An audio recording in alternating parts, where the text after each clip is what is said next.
जीवन कुछ दिन का है।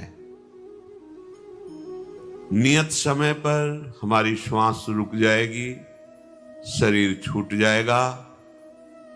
जितनी भी संपत्ति है, संबंध है, विद्या है, ये सब यहीं पड़ी रह जाएगी। सब क्षय है, नाशकारी है। अक्षय है तो प्रभु का नाम, प्रभु की लीला, प्रभु का सुमिरन। जैसे अपने लोग अक्षय तृतीया है, कुछ दान पुण्य करे, बहुत लाभ होता है।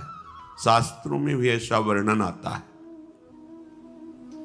लेकिन अक्षय दान क्या है? जो अविनाशी रहे। हमने कुछ नाशवान वस्तुएं दान की, वो अधिक मात्रा में और हमें मिलेंगी, पक्का ऐसा सिद्धांत है।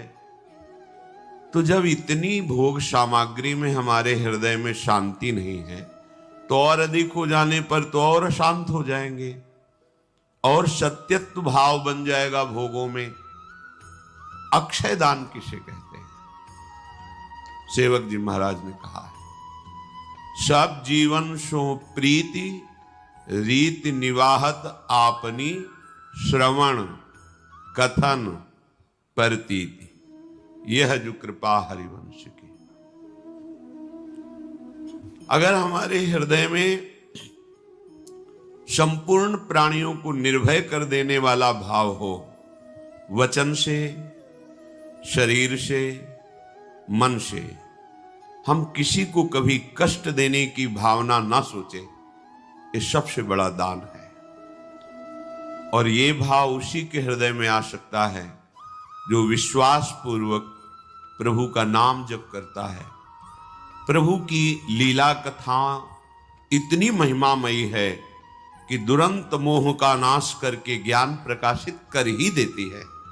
यदि हम एकाग्रता पूर्वक महत्व बुद्धि रख करके श्रवण करें, तो निश्चित भगवान के चरित्र और भक्तों के चरित्र हमारे हृदय की मलिनता का नाश करके हमें भगवान के चरणों में प्रीति अवश्य प्रदान करते हैं। बिना प्रभु से अपना संबंध स्वीकार किए कोई मन वचन कर्म से किसी को कष्ट ना दे, ऐसा नहीं हो सकता।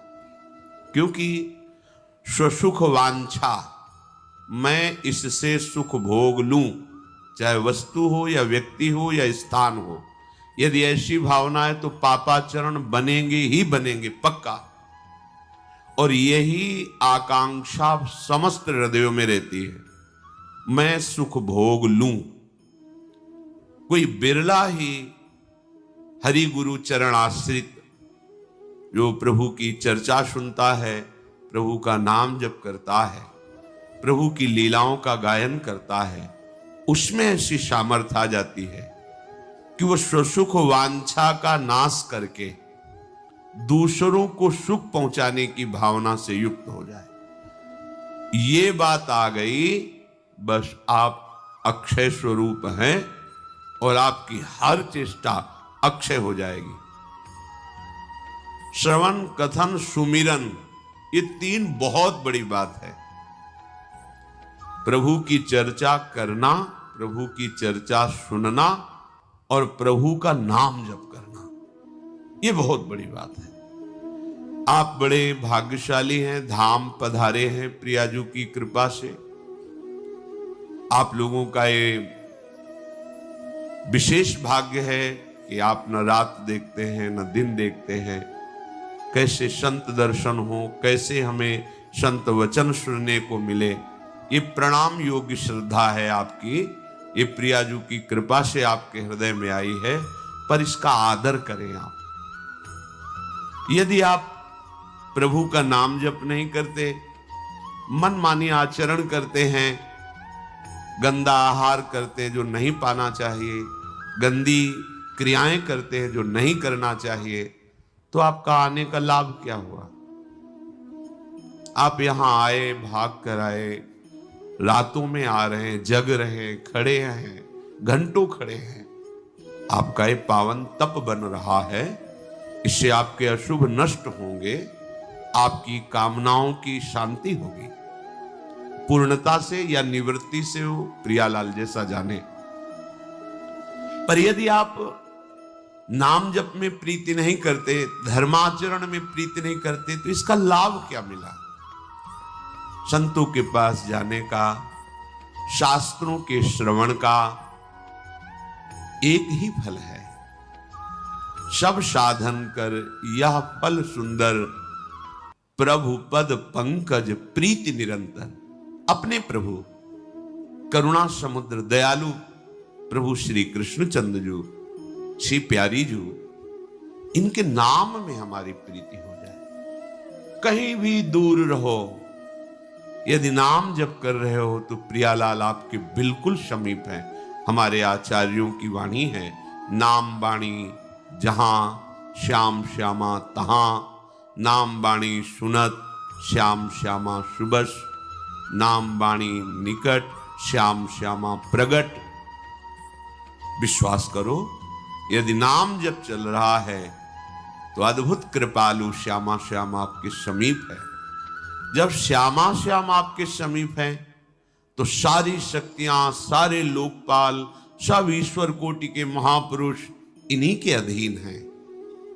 पर इनकी जब कृपा तुम्हें अनुभव में आएगी तो निहाल हो जाओगे। समस्त चराचर जगत तुमसे प्यार करने लगेगा जब आप इनकी कृपा पात्र बन जाओगे। जा पर नाथ करो तुम दाया, ताहि सदा शुभ कुशल निरंतर, सुर नर मुनि प्रसन्नता ऊपर। किसी से आशीर्वाद मांगने की जरूरत नहीं पड़ेगी, आ करके आशीर्वाद दे जाएंगे। आप अपने जीवन को संभालिए, अल्प जीवन है। जब आप ऊपर के लोगों के महापुरुषों की आयु को देखते हैं तो आपकी आयु ऐसे ही भुनगे के समान, जैसे भुनगा एक दिन में प्रकट हुआ मर गया, ऐसे हमारी आयु है। अब विचार कीजिए, कितने मनु बदल जाते हैं तब ब्रह्मा जी का एक दिन होता है। 14 मनु, 14 इंद्र, ये जब बदल जाते एक दिन होता है। अपने 80 वर्ष 100 वर्ष की आयु एक भुनगे की तरह आयु है। इसी आयु में हमें अपना काम बना लेना है, भगवत प्राप्ति कर लेनी है। भगवत प्राप्ति का तात्पर्य होता है ना कोई चाह, ना कोई भय, ना कोई चिंता, ना शोक, ना जन्म, ना मरण।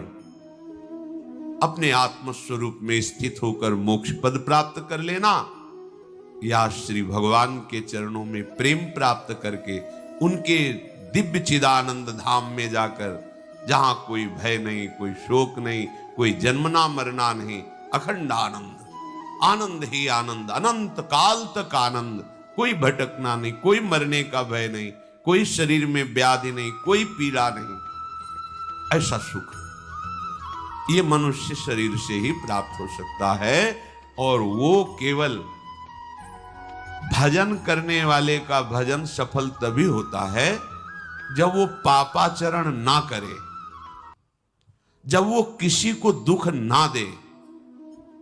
ये दो बातें पक्की होनी चाहिए, तभी आपका भजन पक्का होगा। आपको जो भजन में आनंद नहीं मिलता, वो आपके पूर्व पापाचरण आपके हृदय को जलाते हैं, भजन में अरुचि पैदा करते हैं। नहीं नहीं। और जिस दिन नाम जप आप नियम पूर्वक करेंगे, हठ पूर्वक करेंगे, तो ये पाप भस्म होने